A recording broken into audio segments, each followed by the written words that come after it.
I was known as the most beautiful and most expensive prostitute. Every day, gold miners lined up, willing to spend a month's pay just to take their chances. But all I saw in their eyes was lust and greed. It made me feel nothing but disgust and emptiness. My body was a product, my soul already numb, until one day, a stranger knocked on my door. His name was Mike, a humble farmer who offered double the price just to spend a night with me. He quietly told me he wanted to marry me. I'd heard those words too many times before, so I didn't take them seriously. But for the next 3 days, Mike kept coming back, paying double each time. He didn't rush to touch me. He just kept talking about his farm, the wheat fields under the sun, and the life he dreamed of. I couldn't help but scoff and said, "I feel nothing for you.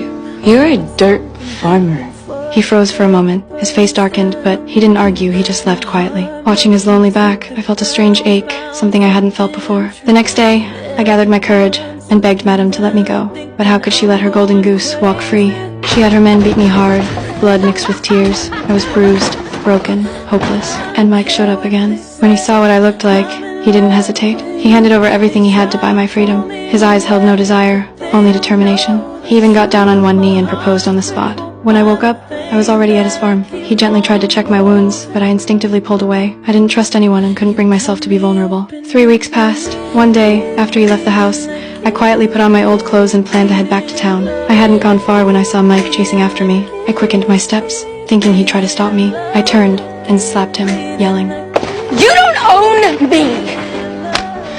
Mike didn't get angry. He simply said, "That way's 19 miles back to the town you came from. This way's 1 mile home. There's food there, and me waiting for you." His voice was calm but firm. I don't know why, but I chose to walk the 1 mile home. When I stepped inside, Mike didn't say a word. He just quietly knelt down and cleaned the wounds on my feet. I looked at his gentle face, and for the first time, I felt something warm inside. That night, I tried to repay him with my body, but he softly turned me down. He said he'd wait until the day I truly wanted to be with him. I had never met a man like this. He didn't rush. He just stayed. So I started learning how to be a real wife. In the days that followed, I gathered eggs from the chicken coop for the first time, tried fishing, even learned how to chop wood. I wasn't good at any of it, but for once, I felt peace. Without realizing it, I started to rely on him. Little by little, I opened up. Then one day, the neighbor's baby was born. Mike looked at the child with such warmth in his eyes he clearly loved kids. But me, I could never have children again. I told him the truth, how I'd been abused years ago by a nobleman. It was a memory I had buried deep, never shared with anyone. But after hearing it, Mike didn't flinch. He simply said, "There's nothing in this world that could make me stop loving you."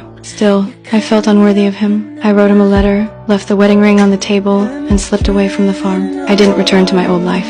I got a job as a waitress in town. Day after day, I tried to let time wash everything away, especially my feelings for Mike. 4 or 5 years passed. Maybe out of respect, he never came looking for me, but I never stopped thinking about him. Then one day, Mike's brother found me. He told me Mike hadn't been doing well. He'd spent all these years waiting and never moved on. After hearing that, I finally gathered the courage to head back. All those years, I wasn't running from Mike. I was running from the part of me that still longed to be loved. But this time, I'm done running.